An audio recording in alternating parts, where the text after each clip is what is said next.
Halo teman-teman, apa kabar semua? Kembali lagi bersama kami di Jiro Family.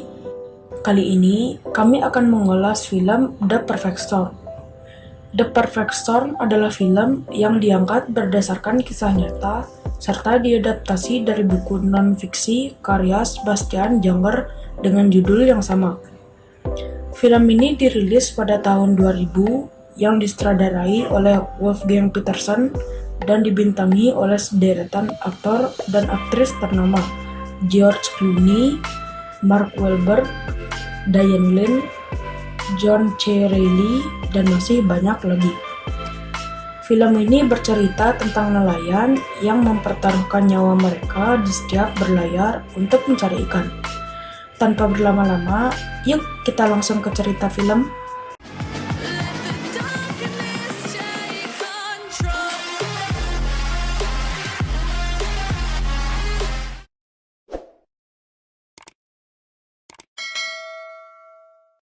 Film ini bermula pada bulan Oktober tahun 1991 di pelabuhan Gloucester, Massachusetts, di mana dua kapal penangkap ikan kembali dari pelayarannya, yang salah satu kapal tersebut bernama Andrea Gill, dengan Bill sebagai kapten, sedangkan yang satunya adalah kapal Hannah Bonded, dengan Linda sebagai kaptennya. Terlihat di sini sambutan yang meriah dari keluarga mereka. Rasa kangen serta kegelisahan dari keluarga mereka terbayarkan saat melihat dua kapal pencari ikan ini bersandar di pelabuhan. Namun naasnya, kapal Hannah Bonden kehilangan satu awak kapalnya yang bernama Ben. Who's that? Oh, Ben. No. Setelah itu, bos mereka datang. Terlihat di sini, si bos seperti membuat kompetisi antara kapal Andrea Gill dan Hannah Bonden. Bosnya, kita sebut saja Pak Brue, pun menanyakan masing-masing berapa skor yang mereka dapat.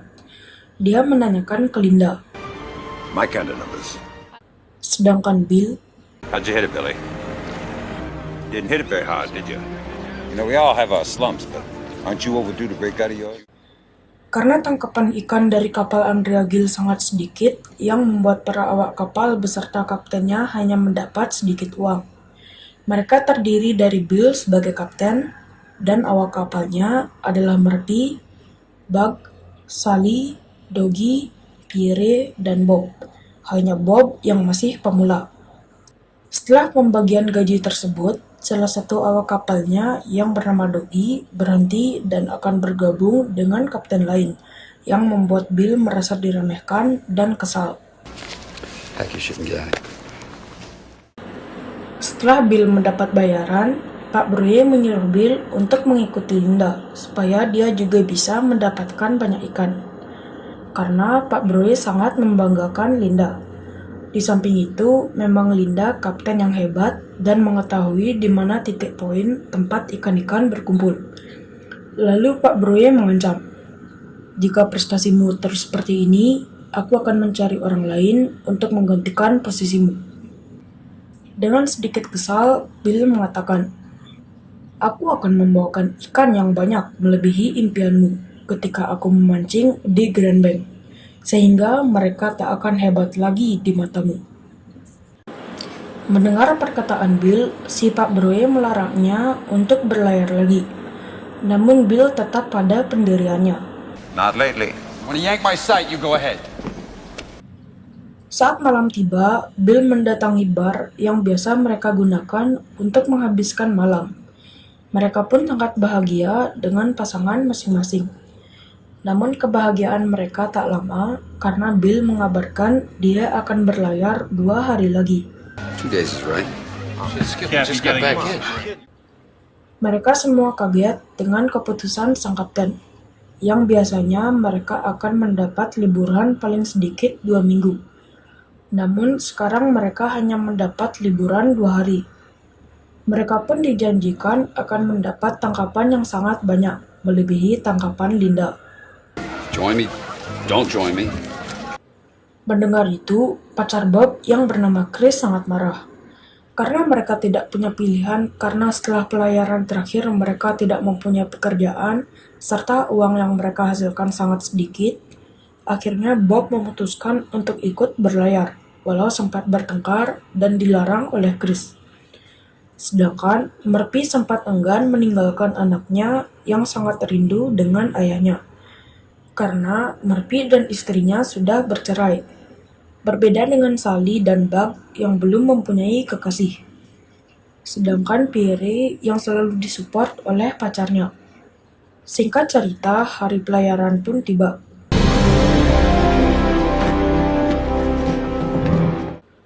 Sedangkan Chris kembali berusaha untuk menghentikan Bob untuk tidak berlayar. Don't go, Bobby. I got a bad feeling. Namun Bob tetap pergi untuk mencari uang agar bisa membangun keluarga kecil dengan Chris.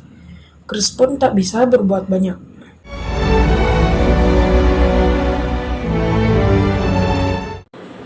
Mereka mulai berlayar dengan mempersiapkan semuanya, bahan makanan, keamanan, alat pembuat es, dan sebagainya.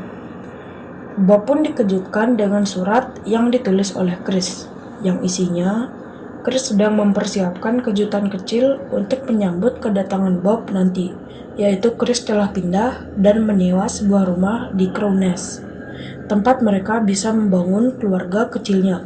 Forever love, Bobby. I'm in this for the long run. Mereka akhirnya sampai di Grand Bank, 342 mil di timur Sable Island. Mereka pun mulai beraksi.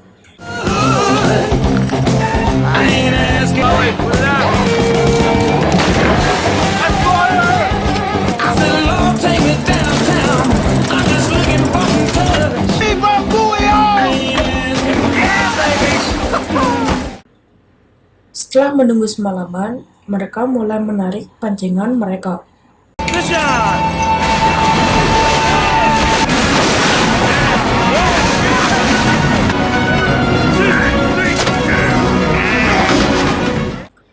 Scene beralih ke Channel 9 Newsroom di Boston.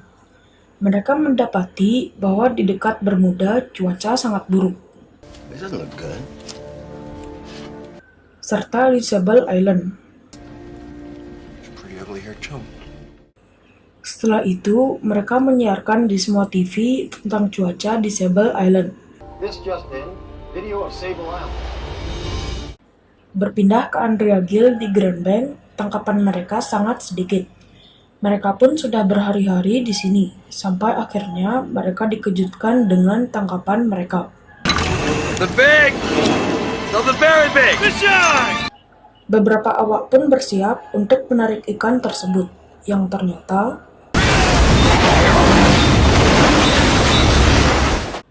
Bobby pun terdesak dan tergigit.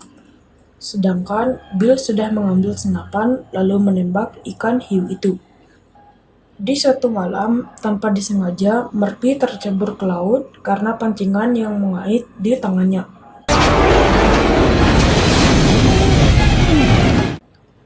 Kejadian itu hampir menewaskan Murphy jika dia tidak diselamatkan oleh Sally dan Bob. Setelah Murphy siuman, mereka sudah sampai di Cortez, Florida untuk mulai memancing lagi. Setelah menunggu semalaman, mereka sama sekali tidak mendapatkan ikan.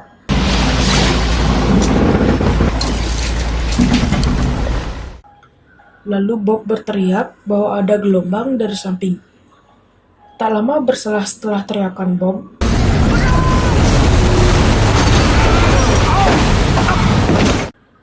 kejadian itu membuat semua awak kapal mulai memiliki firasat buruk karena mereka mengalami kejadian-kejadian aneh ini. Hiu yang masuk ke kapal, tangan Murphy terkena pancing, tidak dapat ikan, serta gelombang yang menyapu mereka dari samping. Lalu mereka pun ingin pulang karena mereka telah menelusuri Grand Bank, namun tangkapan mereka hanya sedikit. Akhirnya Bill dengan tegas mengatakan mereka akan menuju Flemish Cape. Menurut legenda, Flemish Cape adalah tempat banyaknya ikan berkumpul. Namun perjuangan menuju sampai di sana tidaklah mudah. Do we have any other choice? Of crawl home busted. Mereka pun menyetujui sang kapten karena tidak ada pilihan lain. Let's go. Alright. Setelah itu, Bill mendapat kontak dari Linda dengan menanyakan kondisi masing-masing.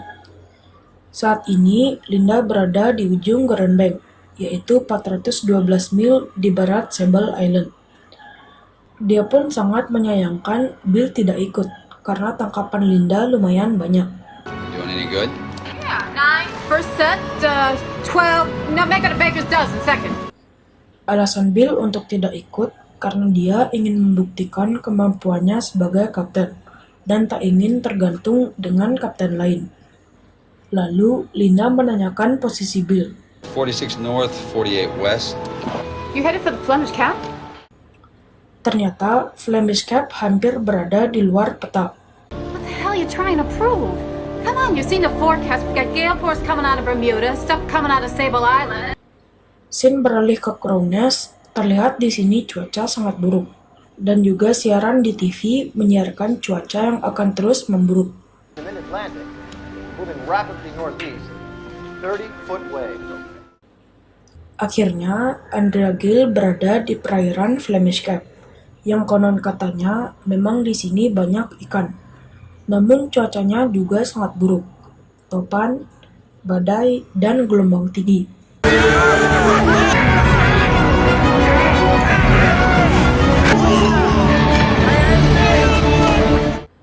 Teriakan kegembiraan terdengar dari mereka karena mereka seperti dihujani oleh ikan, hingga membuat penampung ikannya penuh.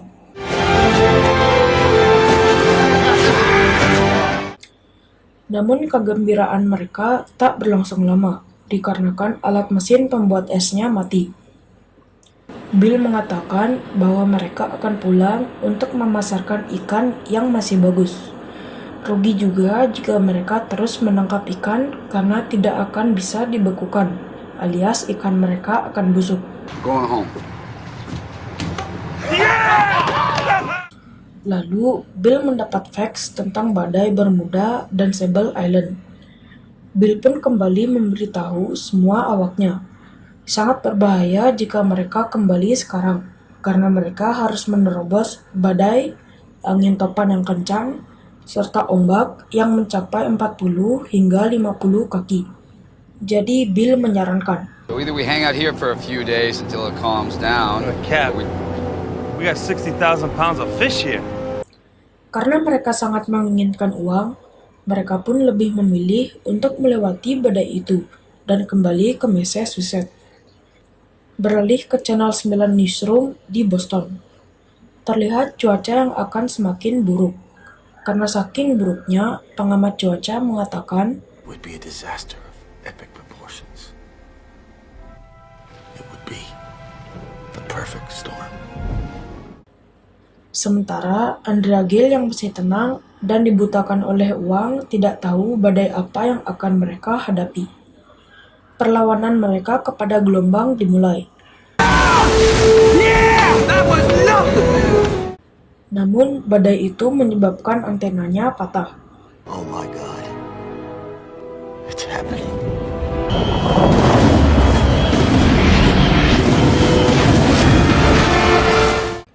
Ternyata posisi kapal Andrea Gill sekarang menuju tepat di tengah-tengah pusaran. Mendapat fax dan melihat bahwa badai berbanturan membuat Linda mengkontak kapal Andrea Gill. Namun, suara yang didengar oleh Bill putus-putus diakibatkan antenanya yang patah. Bill pun hanya sempat mengatakan posisinya.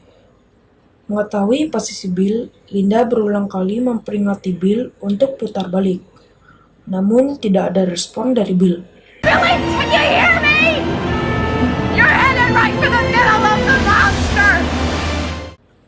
Karena merasa kapal Andrea Gill dalam bahaya, Linda mengkontak penjaga pantai Boston bahwa kapal Andrea Gill sedang dalam bahaya. Laporan Linda pun didengar, lalu mereka mengirimkan helikopter untuk menyelamatkan para awak kapal Andrea Gill. Andrea Gill pun terus berjuang melawan hantaman gelombang yang bertubi-tubi hingga membuat antena radionya terputus dan kerusakan pada fisik kapal mereka.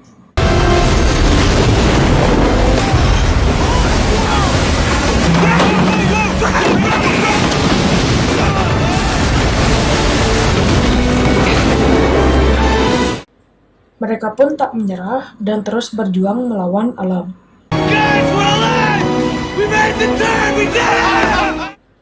Yang mereka kira bahwa perjuangan sudah usai.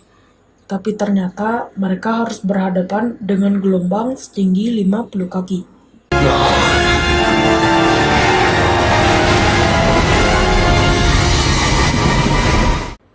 Melihat gelombang itu, mereka pun menambah kecepatan, berharap bisa melewati gelombang monster itu. Namun naas.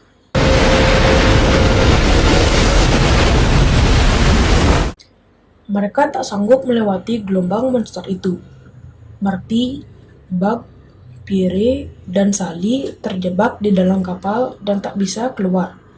Sedangkan Bill tidak mau pergi dan memilih untuk tetap di kapal.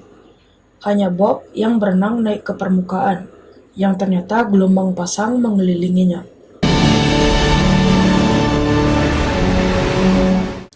Sedangkan tim penyelamat tidak bisa berbuat banyak karena cuaca yang sangat buruk. Walau menggunakan helikopter, mereka harus terjun ke air karena bensinnya habis. Mereka berlima, namun mereka hanya bisa diselamatkan oleh penjaga pantai Boston, hanya 4 orang. Film diakhiri setelah badai reda, tim penyelamat berusaha menyusuri keberadaan kapal Andrea Gail hingga 1 minggu. Namun tidak ada hasil, yang artinya mereka semua telah ditelan oleh lautan. Ini adalah tragedi bencana laut terbesar sepanjang sejarah. Oke teman-teman, film The Perfect Storm sudah selesai. Jika ada salah atau kurang, silahkan komen di bawah. Like jika suka, dislike jika tidak suka. Jangan lupa follow Instagram dan Facebook page kami. Linknya ada di deskripsi. Sekian video kami, ciao!